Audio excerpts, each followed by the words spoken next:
In the year 1066, the Kingdom of England stood on the edge of chaos. Its old king, Edward the Confessor, had died without an heir, leaving behind not just an empty throne, but a storm of ambition and betrayal that would decide the destiny of a nation. From the English nobility rose Harold Godwinson, Earl of Wessex, a powerful and respected warrior, swiftly crowned King of England by the Witten Council.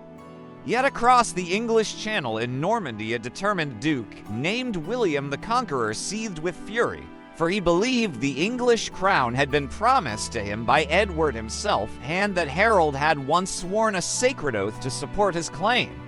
To William, Harold's coronation was not just an insult, it was treachery. And so he began to prepare an invasion that would forever alter the course of English history. Yet even as William gathered ships, swords, and soldiers for his conquest, another storm brewed from the north. Harald Hardrada, the fierce king of Norway and a legendary Viking warrior, also declared his right to the English throne, joining forces with Harold's own rebellious brother, Tostig Godwinson. In September, Hardrada's massive fleet swept down upon the northern coast of England. Harold Godwinson reacted with astonishing speed, marching his army nearly 200 miles in just 4 days to meet them. On the banks of the River Derwent at the Battle of Stamford Bridge, Harold crushed the Viking invaders in a bloody, decisive victory, and Hardrada fell among thousands of slain warriors. But Harold's triumph came at a terrible cost. His men were exhausted, wounded, and far from ready when news arrived that William had finally landed on England's southern shores with a vast Norman army. Without rest, Harold turned his weary troops south again, forcing a punishing march to confront William near the town of Hastings. On the morning of October 14, 1066, the two armies met on the slopes of Senlac Hill in a confrontation that would decide the fate of the realm. Harold's Anglo-Saxons took the high ground, forming a solid shield wall, a living fortress of locked shields and spears, while William's Norman forces advanced uphill with cavalry, infantry, and waves of archers. The clash was ferocious. Norman arrows rattled against Saxon shields, cavalry charges were hurled back in bloody confusion, and for hours, the Saxon line held firm. Then a rumor swept the Norman ranks that William had been killed, and panic began to spread, until William threw off his helmet and rode among his men shouting that he still lived and that God would grant them victory. With renewed courage, he changed tactics, ordering his men to feign retreat.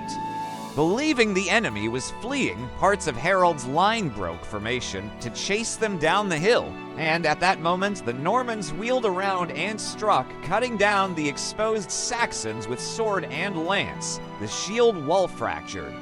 As chaos tore through the English ranks, Harold himself was struck down, some say by an arrow to the eye, others by Norman swords cutting him to pieces. With their king dead, the Anglo-Saxon army collapsed, and the battlefield was left strewn with the fallen, drenched in blood and the cries of the dying.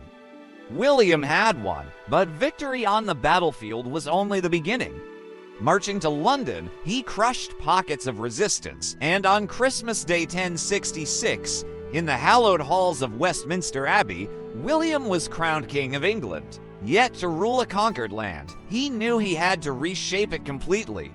He stripped the old Anglo-Saxon nobles of their lands and granted them to his loyal Norman knights, planting a new ruling class across the realm. He ordered mighty stone castles to be built, towering fortresses like the Tower of London to intimidate and control the population.